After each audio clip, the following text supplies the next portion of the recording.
You're listening to the Life Purpose Advisor Podcast, Episode 13. As soon as you know you're not liking each other, or you're uncomfortable, or you're not feeling respected, or you don't think your partner's trustworthy, get help. And let me say this about help. Strong people get help. Weak people don't. You're listening to the Life Purpose Advisor Podcast. Life purpose, spirituality, higher calling, personal growth, meaningful life. We ask the deep questions about living a balanced life of meaning, purpose, and joy. Passion, know thyself, be mindful, spiritual practice, aha moments, life lessons, balance. It is time to welcome your host, Angie Swartz. Rhoberta Shaler is the Relationship Help Doctor. She's the author of Kaizen for Couples and much more. She's here today to talk with us about relationships, spirituality, and life purpose. Rhoberta, welcome to the show. Thank you so much, Angie. I'm looking forward to our conversation. Me too. Can you tell us a little bit about what a Relationship Help Doctor is and your new book? Sure. What I do is I provide urgent and ongoing care for couples. And that's a specialty that I have. And within that specialty, I have two areas that I dwell on, which are people with passive-aggressive tendencies and people with what we call high conflict traits and the people who love them. So I spend my days with what other people call difficult people, and I love it because there are ways to make people more comfortable, to relieve the fear, and to have more compassion in our relationships. So the Relationship Help Doctor is a name I gave myself because I have a doctorate in psychology, and I do help people with their relationships, so it just made branding sense. And the new book, Kaizen for Couples, is subtitled Smart Steps to Save, Sustain, and Strengthen Your Relationship. And the book is the result of more than 30 years of working with couples and developing strategies that work to keep commitment high and to keep us ever growing and learning and moving closer to each other. Very nice. Why the title of Kaizen? Well, I don't know if you're familiar with the word, but it comes from William Denning. He was a person who understood innovation in manufacturing world, and he was so ahead of his time that American culture could not handle him. So he went to Japan and turned around Toyota. And that's why there is a word that is Japanese in origin, and Kaizen means good change. And it's based on the idea that we can't fix a problem by fixing everything, which is what couples often want. Oh, this is terrible. We just have to fix it. We actually have to say, all right, let's put out the big fires, but we have to see what's causing the fires. So small, incremental, positive changes that we put in place and amplify and build on.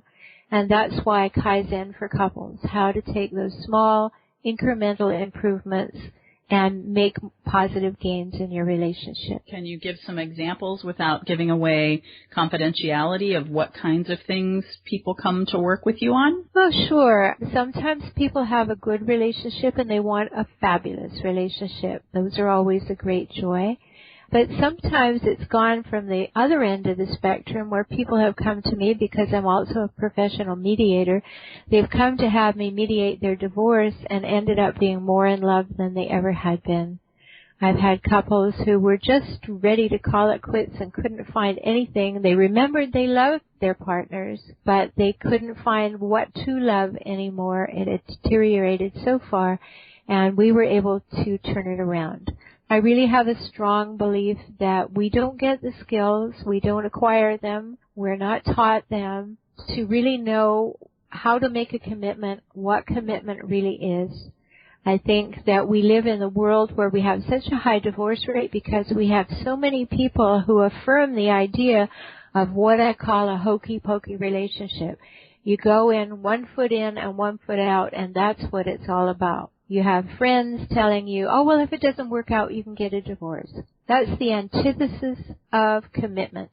And so we need to really know who we are as individuals and to have some great solid skills, ways to communicate, ways to manage conflict, ways to negotiate, so that we can build a sanctuary. Our relationship should be a sanctuary for our souls, where the one place with the one person where we are always safe.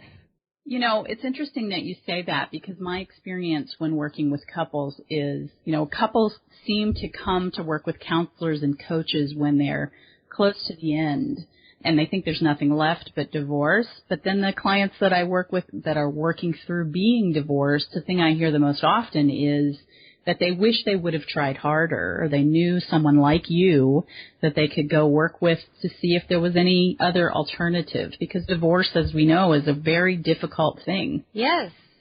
Someone asked me the other day, when do you know it's too late? And I said, I specialize in too late. Because it's never too late if you're willing to ask the question, will I be willing to stay if things get better? If I can look at somebody and say, I don't ever want to be around you again. I do not want your influence in my life. I absolutely cannot bear this. They know they're going to leave, and they know they need to leave. And that's a good thing to be clear about. But if you have that feeling of, I know I love you, but I just don't like you very much, then that's the time to get help. As soon as we start thinking we don't like each other very much, or we don't feel safe with each other, those are the times to get help. But you're absolutely right, Angie. People do leave it too late. And why I say too late is because there's so much hurt that's happened that they could have prevented by getting help earlier. Don't make a bigger pile of things to put under the carpet, because you'll only trip over them more frequently. As soon as you know you're not liking each other, or you're uncomfortable, or you're not feeling respected, or you don't think your partner's trustworthy, get help. And let me say this about help. Strong people get help. Weak people don't. Mm-hmm. That's true about all of life, isn't it? Yes, it is. You have to have a good sense of self in order to reach out and say, I need help, and not feel like you should, air quotes, know what to do. Very good point. How did you know that this is the work? I'm assuming this is the work of your life? Actually, I've had many works in my life, but they've all had to do with the healing art. And I consider this to have to do with the healing arts. I was a young mom, and I ended up raising my children mostly alone. I have 3 children. So in order to do that, I worked in the school system while I raised my children, because I had to have the same hours and holidays that they had. But I was always concerned, and at that time, while I was working raising the children, that's when I completed my education, my master's and PhD.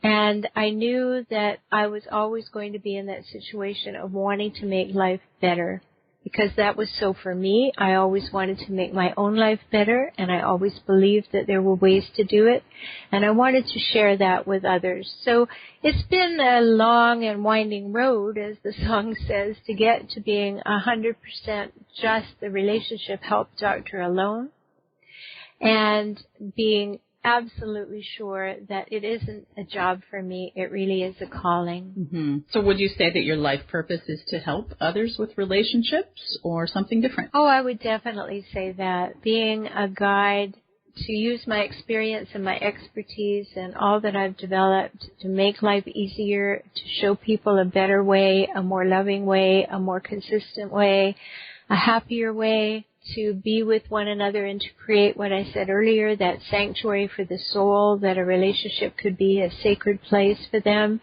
Very important. And it's my joy to be able to do that. So do you have that in your own life? I know you just talked about being divorced and raising your children. I believe your children are adults now. Were you single for a long time? I know you're in partnership again. I was single for 9 years. I remarried, and that turned out to be a mistake, because there were my children involved, and the person I married had no children, and that became a very, very difficult situation. So we chose to part, and yes, I do have the love of my life, my soulmate in my life, and we've been together for 10 years. Congratulations. Thank you. Yes. And just because we're talking about relationships, how is this soulmate relationship different for you than the others that you've been in? Well, that's a great question, because that's something that we all, I hope, will experience. It's the absolute comfort of knowing you're safe, not safe in the fact that you're taken care of, but safe that you can discuss anything, your feelings are safe, your ideas are safe, you trust one another to the point where if something seems to be going sideways, you trust that the other person has a good reason and has it in hand and knows what they're doing, and you don't have that sense of having to over-nurture and try to fix things, that you know you have a partner, a fully functional partner. It's a great joy that I hope everyone has the opportunity to experience. Me too. For everyone listening and for myself, that's next or sometime in my future as well. Yes, I'm sure it is. And, that's why in March I'm starting to do relationship weekends. And I call them Relation Arts. There will be weekends for couples and weekends for people who have had a relationship and are ready to create a new one and want better skills, better insights, want to bring their best self as well as their best intentions to a new relationship. And where will you be doing that? Well, I'll be in San Diego, downtown, close to the airport, so that it makes it easy for folks to come in. So a whole weekend? Whole weekend, Friday night to Saturday afternoon, or Sunday afternoon, rather. Yes, the whole weekend. Just an opportunity to immerse yourself and bathe yourself in the possibilities of relationships. So if someone listening would like to know more about these weekends, where would they find information? Just go to relationshiphelpdoctor.com and you will find everything you ever wanted to know about me, what I'm doing, what I've said, and my blog is there. And you can also sign up for my tips for relationships, which come to your inbox twice a month. Very nice. I might have to check that out myself, the Weekend Relationship Retreat. That sounds terrific. I hope so. I hope everybody finds great value there. I'd love to talk to you about your own journey in finding this purpose and whether there were things in your life that you believe were hints at pointing you in the direction of what you do today. And sometimes when I ask this question, folks talk about people or they talk about life tragedies, or it's different for everyone, I think. I think it's true. Certainly it started with my very early childhood because I had mom and dad who didn't like each other very much. And yet they had the time of their culture which said that you stay together for the children, which is not always these days, we know, the wisest thing to do in some cases.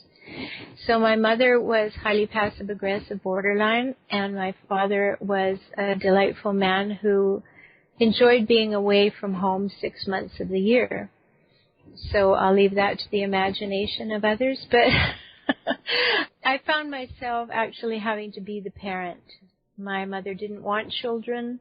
She made that very, very clear. I was very, very young when I realized about what relationships were and what was happening. I think it was about 10. I think that really shaped my interest in healing because I was surrounded by woundedness and dysfunction.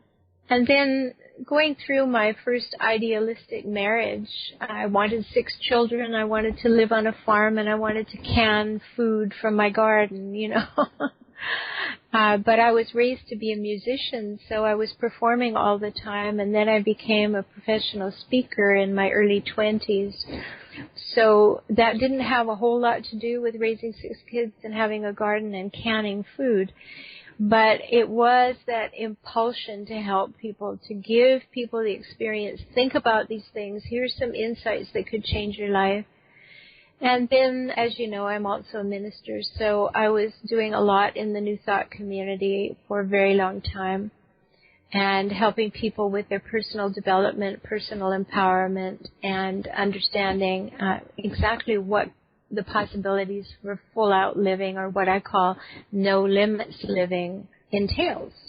So all of these things were meandering on that long and winding road I mentioned, but it was always helping people, always being able to maybe shed a little light or point the way or something for a better way. And eventually it just worked its way down to my specialty areas now, which is really focused on couples, where before I used to do, and still do when invited, help workplace teams play nicely together. I help them with their communication and conflict management collaboration skills. But generally now the only thing that I talk about offering is the work for couples, because it is what gives me joy and juices me up and makes me want to get up every morning. We can't say too much about that. I wish I would be able to know what percentage of our population feels like they're doing work that they love. Yes, I have no idea, but I don't think it's as high as we both would want it to be. No, certainly not. Certainly not. The life of an entrepreneur is full of excitement, of one big adventure following things that you love. Yes, it is. And not everyone is built to be an entrepreneur. Many people can find contentment in various other situations. But I think we're fortunate in whichever situation we find ourselves in. If we can find joy there, if we do want to get up in the morning and go there, I think it's a great criteria for knowing we're in the right place. You mentioned a minute ago that you were a minister, or you are a minister, and that you did a lot of work in the New Thought community. I'm interested in knowing more about your spiritual beliefs, your spiritual and religious beliefs, and what role you think spirituality plays in one igniting their life purpose. Wow. Big, big topic. I hope you don't mind if I ask you 10 questions at once. Sure. I'll do my best to answer that. I've had a long journey. I went to church by myself when I was 3 years old, and I have always had a great interest in spiritual things. I don't come from a family that was spiritually active. So I raised myself in a very traditional religion, and found when I was 18 that I found it limiting. And I couldn't get the answers that I wanted, and there was so much negativity, so much gloom and doom, so much fear. I said there must be something different. So I was in a small town, and because I didn't really fit all that well, I spent a lot of time in the library. And one day a book literally fell off the shelf in front of me. It was called Yoga, Youth, and Reincarnation. I read that book, and I thought, here's something much larger. So I became a yoga practitioner, a very long time ago, before it was hip, current, and trendy in any way. In fact, if you wanted to know anything about yoga when I started, you would have to go to some very strange place that was full of stocky, bald men who didn't think women had a place there. And I did that, actually. So yoga really opened me up, Advaita yoga, to the possibility and the connection connection of the self with the world and all things spiritual. I went on from there to study science of mind and got into the New Thought world there. Fast forward all these years, I've spent the last 15 or 17 years now studying the works of Joel Goldsmith, who is a Christian mystic. And I find the greatest lack of limitation in his work. So I last had a large church in 2006. That's not the work that I'm called to do anymore. Mm-hmm. But I think the spiritual in life balances life. And we have to remember that we are physical, intellectual, emotional, and spiritual in our natures. And all four of those things have to be acknowledged and fed. And when they're not, when we don't recognize that we're never balanced, we're always balancing, we have to be balancing all those things at all times, we're missing a big chunk. So whatever that is for people, whether it goes from being an avid atheist to being a very fundamentalist religious person, as long as there is that balancing that is constantly going on, and we can find it among those four things, then I think we're on a path of wholeness. Very nicely said. Can you just share a little bit about Joel Goldsmith's work and the New Thought movement? What are the underlying beliefs? Well, those two things are not necessarily synonymous. The New Thought movement is where you will find things like religious science, divine science, science of mind, unity, those things fall under the rubric of New Thought, being that our connection is so strong and individual and is not based on anything, quote unquote, sinful. We're not focused in that way. We're focused on the relationship that we have to all things spiritual, and that connection of being able to recognize that our attitudes, our thoughts, our behaviors all have consequences, and they're often manifested in the way our lives show up, and that we are very, very powerful beings, very powerful. We can actually work with these thoughts or these energies or whichever term you're comfortable with in order to have a much more, and I use this term advisedly, Angie, a much more wondrous life. We're called to live in wonder, I think, to not be thinking that we need to know everything and do everything and have a master plan all the time and have all our goals written down and furiously follow them. To be open to synchronicity, to be open to ideas, to be open to new paths, to new ideas, to new people, to live a very tolerant life where we find all people interesting and fascinating. And Joel would say, I and the Father are one, that much is in the way of the Namaste, which is the divine in me sees the divine in you. To know that the path to healing is to be able to see God in other people, and to see only that, to focus on that, and to treat them as though that's what you see. Of course, there are many, many more tenets that one would look at, but basically, it's that remembering that I and the Father are one. And as I often say to people who have Christian beliefs, it's really quite simple if you take it down, that we are made in the likeness and image of God. And therefore, if that's true, then we know how to look at our fellow beings and say, so are they, and therefore love them in that way. That doesn't mean condone their behavior. It means from within you, you have the opportunity to love. They don't have to be lovable. You have the opportunity to love. And that calls that forth from you. And that's sort of a very quick overview of some 40 books that Joel Goldsmith left us with. His work is so rich. I also enjoy studying Joel Goldsmith. In your talk there, you mentioned the definition of namaste, which I appreciate because it's a very commonplace word these days, but I think many people don't know what it means. And I'll just repeat what Rhoberta said. She said, namaste means the divine in me recognizes the divine in you. What a beautiful, beautiful thing to know. Mm-hmm. And it's a great major operating principle. Imagine if every single person that you see God in them. You see the divine in them, whatever word you're comfortable with. You see Allah in them. You see Buddha in them. And you treat them that way. That's about you, not about them. That's you living your spiritual principles. That's not them having to earn your appreciation of them. It's a very different place to live from if you assume that everything is perfect versus having someone prove to you that they and everything is perfect. And I think, too, we fall into the trap of perfection. You know, none of us are perfect. Nothing is perfect. And yet, on the other side, and quite in a contrary way, everything is perfect. Just deciding on what your mindset is going to be. Are you going to treat people as though they have to show up and prove to you they're worthy of your time and talent? Or are you going to treat them as this incredible gift that they are?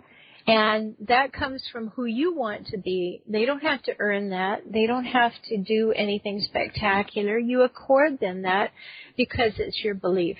It's very life-altering when someone takes on that approach in their own life and allows others to feel authentically seen by them. Yes, I think that, and I write about this in Kaizen for Couples, I think all of us have 6 things that we desperately want, and we want to be seen, heard, known, appreciated, acknowledged, and accepted. We want that. We live for that. We just are so thrilled when we get that, even if it's a glimmer. But imagine learning how to be in a relationship with a partner in which you always feel seen, heard, known, acknowledged, appreciated, and accepted. Very delicious. I'm imagining it as you're talking. Mm-hmm. So when you have one of those things, it feels wonderful. And having 6 of them has to be a blissful experience. Well, that's what my husband and I experienced. I haven't had it before, but I always knew it was possible, and I wasn't going to settle for less. And I think that's what's kept me moving forward, even though I had some learning experiences, and I always believed that marriage was an incredible commitment, that it was a learning and growing experience. But it takes 2 people who have 2 things. They have the ability and they have the willingness. And sometimes you come up against the fact that there is no more willingness. Mm-hmm. And if you can't find that willingness, which is much of the work that I do, is finding that willingness. If you can't find it, then take the lesson and move on. It's a no fault, no prisoners situation. You don't have to wage war. I think that we can learn to engage positively or to learn that it's time to disengage peacefully. But we don't have to have a war. And some people feel that they have to come up with a list of grievances in order to justify why they do not love their partner anymore. You don't have to do that. You don't have to come up with something that someone else will buy as to why you made a decision. Your relationship is between you and your partner. Angie, when people come to work with me, they have to make a commitment to me, and that is that you will not discuss your relationship with any living soul except each other and me. I love that. Because when people are looking for justification, when they're looking for support, they go running to people who will support them, and they say things to them like, well, you don't have to put up with that. You deserve more.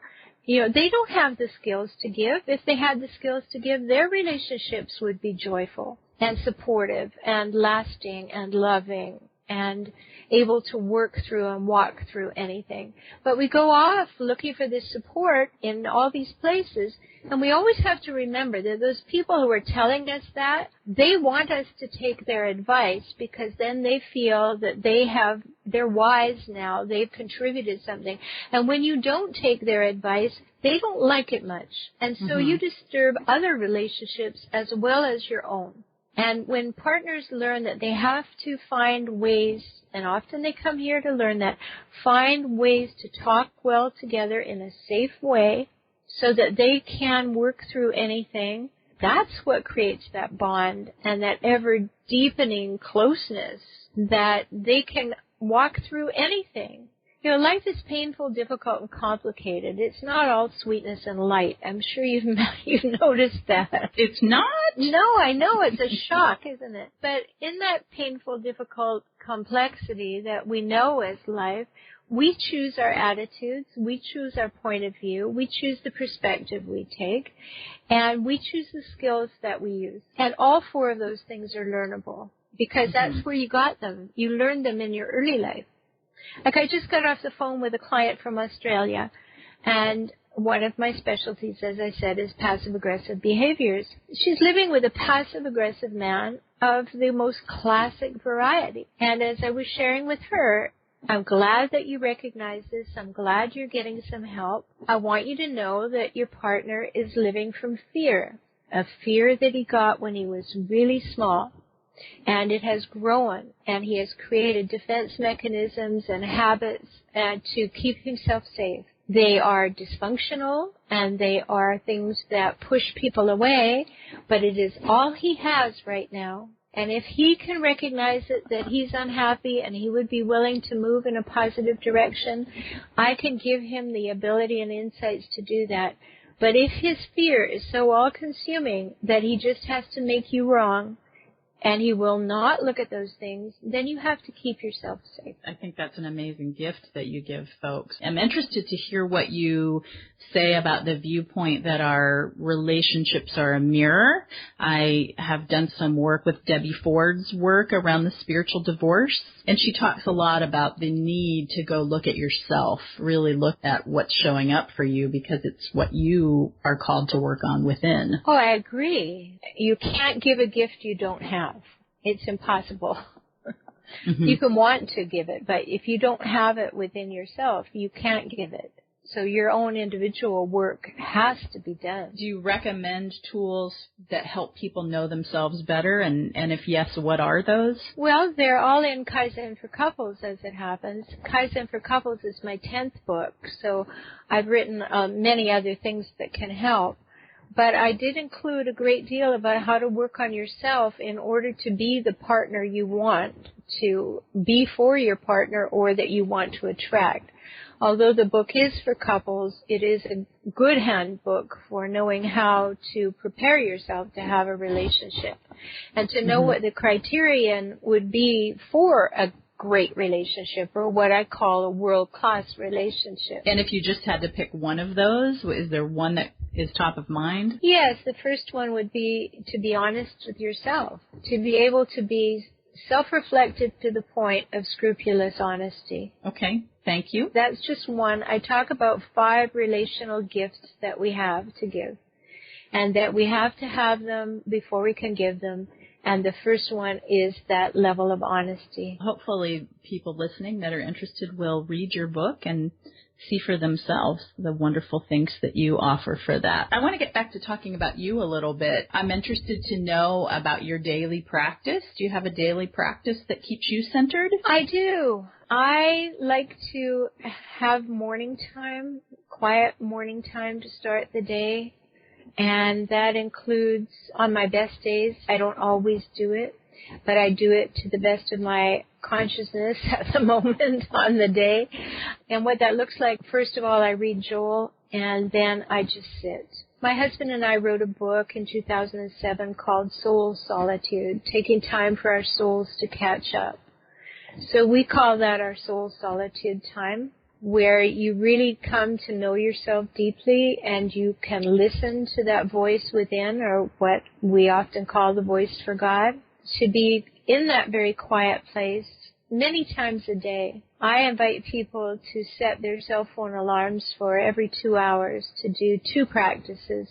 One is to just remember, to sit quietly and remember that the Father and I are one. And what does that look like, feel like, and behave like? And the other is to do one of the practices from Kaizen for Couples. Each of them only take about 90 seconds, but allowing yourself to stay conscious and centered is very important to me, because I don't want to give my energy to being in any kind of turmoil or any anxiety or any upset that is unconscious to me, or that I'm carrying from 2 hours before and I'm carrying into this moment. So by having these times when you just stop and remember, stop and regroup, stop and connect, then you are taking the best of yourself forward, and you catch up with yourself. The reason the subtitle of Soul Solitude is taking time for our souls to catch up is that we're very busy. We live in overwhelm. We're called to be more, do more, have more, rush more, whatever more it is that we're at the moment striving for is working against us. We have to take these time every day, many times a day, just tiny bits of time. Nothing onerous. You don't have to become a monk, and you don't have to have an hour and 2 hour practices in order to benefit from this. 90 seconds, 2 minutes will help you enormously, and to give yourself that time for your soul to catch up with where you are and who you are right now. Just to clarify, so your process in the morning, you mentioned that you read something from Joel Goldsmith and you sit. Does that mean that you're in meditation, or you're just sitting in the quiet contemplation, or? Well, all those words are very similar. I mean, I'm sure that there are academics who would like to take all those words apart and say they're very distinct from one another. But basically to sit and listen, whatever you want to call that, and that is your only purpose at that time. Yes, I would call it meditation. I would call it contemplation. But it's being open to that voice. It's open to your thoughts. It's open to the wonder that, something will just come in and it might be a complete surprise to you. Often a complete surprise. Yes. One more thing about your own practice. How much time does that take generally? I'm sure there's a range, but is that a 90-second to 10-minute? No, well, for me it's a bit longer. I might do that for 15, 20 minutes. But it puts me in that place where I like to stay. like I have decided how my day will begin and that I have given the first fruits to God. You know, sometimes that might happen that I just sit up in bed and do it right there. Other times I will go out and I will light a candle and I will sit. Other times it's part of my yoga practice. As I told you, I became a yogi a very long time ago, and although I'm not nearly as interested in asana practice now, I was always interested in the meditative aspects of the Raja Yoga. I'm a certified Shivananda yoga teacher, and although my body is in pretty good shape, that's not where I spend the bulk of my time in my practice. I spend it in contemplation meditation. It's a great segue to my next question about the body. Do you think the physical body has an impact on people finding their purpose or raising their consciousness? Sure. I think that you can't do it when you're anxious. I don't think you can do it when you're ill. I think that we all are called to take care of our bodies. And I used to own a health retreat, a yoga and health retreat in Canada for 8 years where I encouraged people to become a vegan. And I'm not a purist, and I think people create a lot of tension in their righteousness around these things. I think that, Marilyn Ferguson, who wrote The Aquarian Conspiracy, she was someone that I really got a lot from that book, and I actually studied with her. And she said something I thought was brilliant one day when we were in a room together. She said, you know how people say if it's worth doing well? So we get that perfectionist script going. Mm-hmm. She said, in my opinion, if it's worth doing half-assed. I have a website at eatwellraw.com because I really believe in eating raw foods. But I think if you hit 85%, you're so far ahead of the game. Don't become rigid and righteous. 85% is enough. 85% vegan is enough. Just understand we need the best foods we can have. We need to live in the least stress that we can live in. We need to move the body. We need to breathe well. And we need to definitely have the mindset and intention that moves us forward into the healthiest place possible. I love about you, Rhoberta, once you told me that raw is clearly for your body, but you mentioned to me that you really don't like to cook all that much anymore, and so it fits your lifestyle and your desire for a peaceful life very well. I love that you honor yourself so much.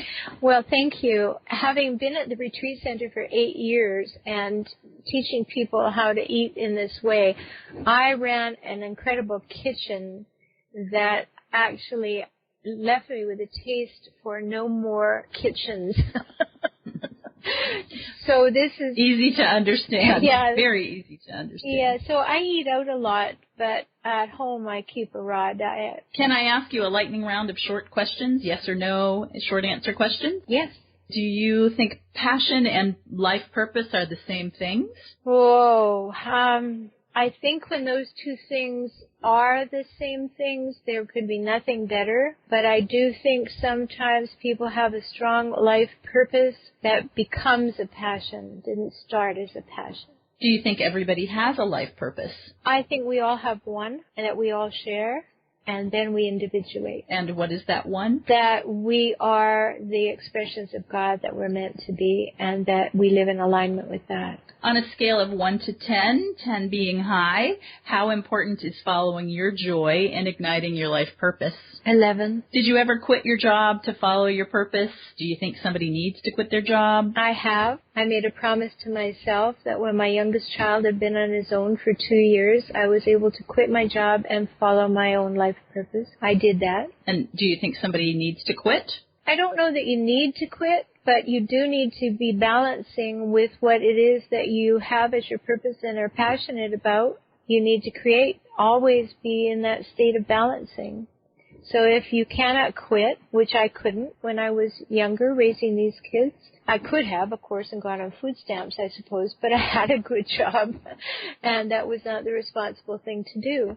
But knowing that I was preparing to do what I wanted to do with the rest of my life, I just focused on that on the side. And I think we can all do that. What brings you great, great joy in your life today? Well, number one would be the experience I share with my partner, and that it is steeped in the experience that we both share with our spiritual life. So the alignment of those two things. And the second is obviously my work. I love it. I am either writing or speaking or working with clients. That's my life from morning till night. And that's what I do, and I love it. If you unexpectedly amassed a good-sized fortune, what would you do differently? Nothing on a daily basis, but I have funded a nonprofit in Uganda, and I support a young man's vision over there, and we created a nonprofit, and he is teaching sustainable agriculture to orphans. And so I would definitely have a good, well, I support it all the time, but if I came into an enormous fortune, I would definitely make sure that he could prosper, and that, of course, my children and grandchildren also have that opportunity, and that they have no need to experience struggle. If there's just one thing that you'd want others to learn that was a hard lesson for you in your life, what would it be? Give yourself permission to be who you are, not who other people want you to be or expect you to be or think you should be. So just in closing, do you have, other than your great work that you've been talking about, do you have any external recommendation of personal growth resource or a spiritual practice that you'd like to share with everyone? Oh, my. I certainly recommend that people give Joel Goldsmith a read. I think that there are wonderful teachers around. You should find one that you resonate with, and don't be afraid to walk away from one you disagree with. I walked out of a workshop this last weekend, so yoo-hoo! Why? Why did you walk out? Because there was so much coming from the front of the room that was untrue. And the final straw was when the woman said, there are many people who think they know the truth in life, but I know the ultimate truth. And I thought, well, I'm happy for you, but I'm not staying any longer. And that doesn't fit my belief system, yes. Regarding Joel Goldsmith, is there one book that you would recommend folks start with? Yes, there is. Well, there are a couple, but if you had to pick one. If I had to pick one, I would say read Our Spiritual Resources. Our Spiritual Resources. Thank you. Even though he's well known for his first book, The Infinite Way, which is the name of his work, I think that one finds much more clarity and a greater sense of what to do and think and how to do it in Our Spiritual Resources. So what's the best way for people to connect with you? The best way is to go to relationshiphelpdoctor.com, or if you particularly want to just leap to kaizenforcouples.com. You can read my blog. You can sign up for my tips for relationships. You can sign up for blog updates. You can take the free online passive-aggressive checklist. You can take the oh, my. I might have to do that. You can take the free online relationship checklist. There's just a wealth of information there for you. You can see my videos that are on YouTube. I'm also a relationship expert on yourtango.com. So there's unique writing over there that you don't find on my website, and videos that I've done for that company. In fact, in the last 2 months, I've made 7 videos with Harville Hendricks, and I've made 7 videos with John Gray. They will be released over there in the new year. So there is a lot of resources, but if you want to contact me directly, go to relationshiphelpdoctor.com.